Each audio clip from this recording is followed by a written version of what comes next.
Kell Brook versus Triple G is a fight which is being criticized, I would say, by a sizable proportion of the boxing community, although it isn't as badly received as Amir Khan versus Canelo Alvarez was. On the other hand, some people are getting a little bit too excited about the fight and trying to compare it to Hagler versus Hearns and Leonard and all that type of stuff, which is a ridiculous comparison, at least at this point in time. Because at the time when Leonard fought Hagler, Leonard was already an established all-time great, first ballot Hall of Famer, etc., etc. And the public were desperate for Leonard to fight Hagler. That's how much of a star Leonard was.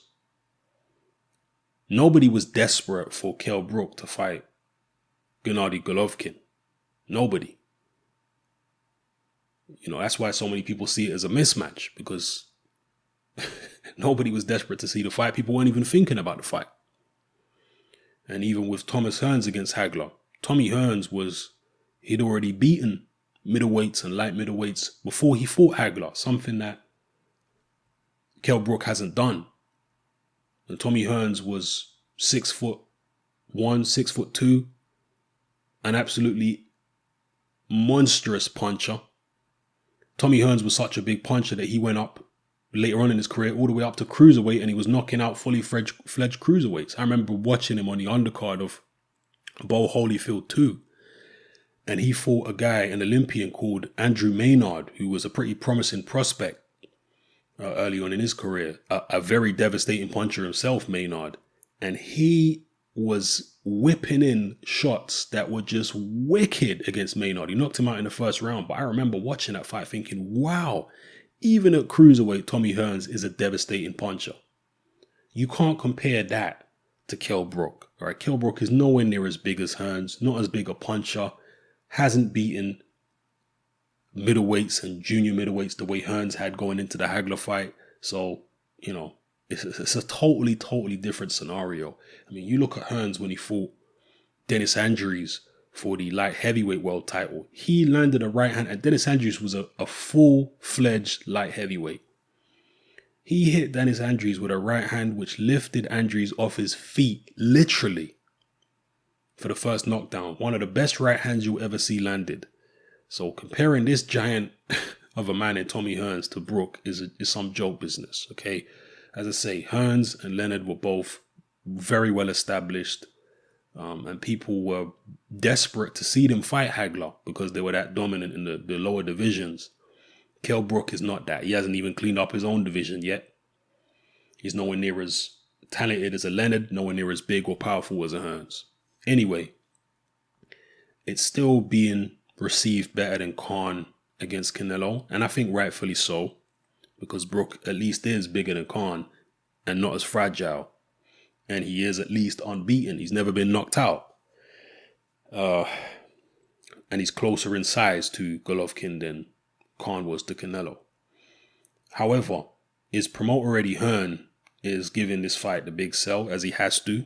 He has to try and dig himself out of this hole in terms of PR, because people are looking at Eddie Hearn like he's an opportunist, throwing one of his fighters in there. Adrian Broner came out actually on social media, I think it was on Twitter, and he tweeted Kell Brook and he said, Kell, I'm paraphrasing what he said here, but he basically told him, your promoter's selling you out.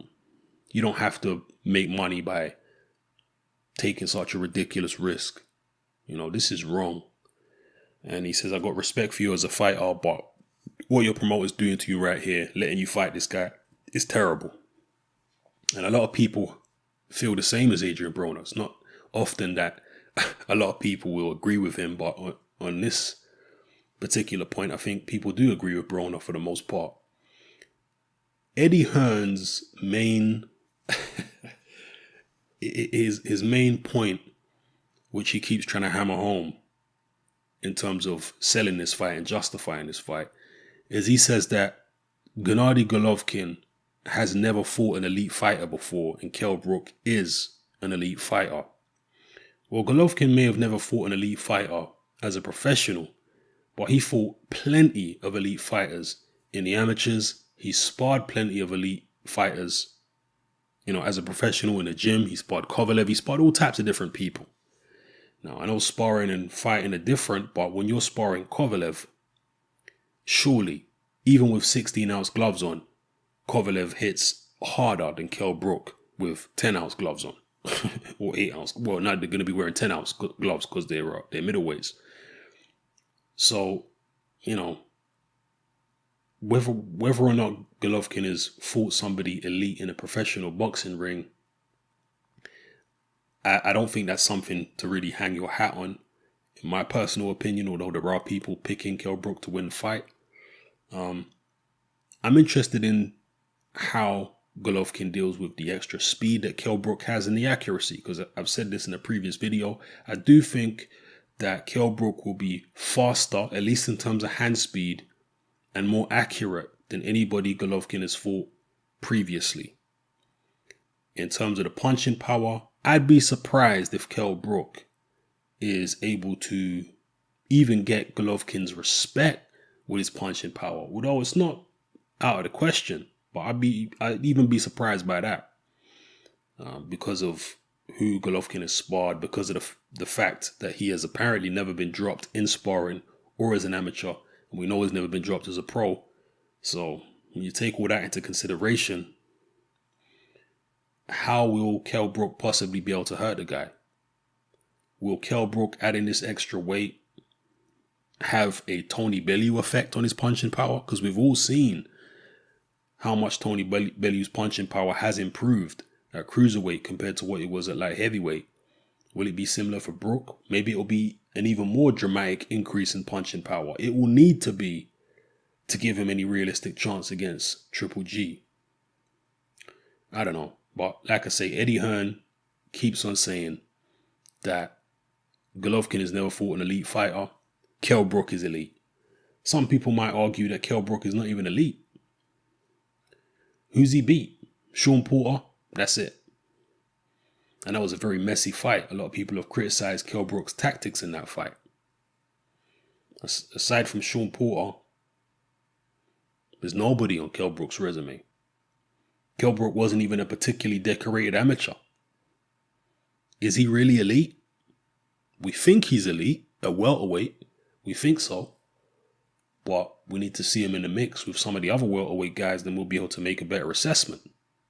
So he's not really a certified elite fighter either, Kell Brook. So, it's just Eddie Hearn doing his usual spin and trying to sell the fight and trying to justify the fight. Let me know what you think of everything I've talked about in this video. Hopefully I've given you some food for thought. Alright, it's your boy Hatman, I'm out.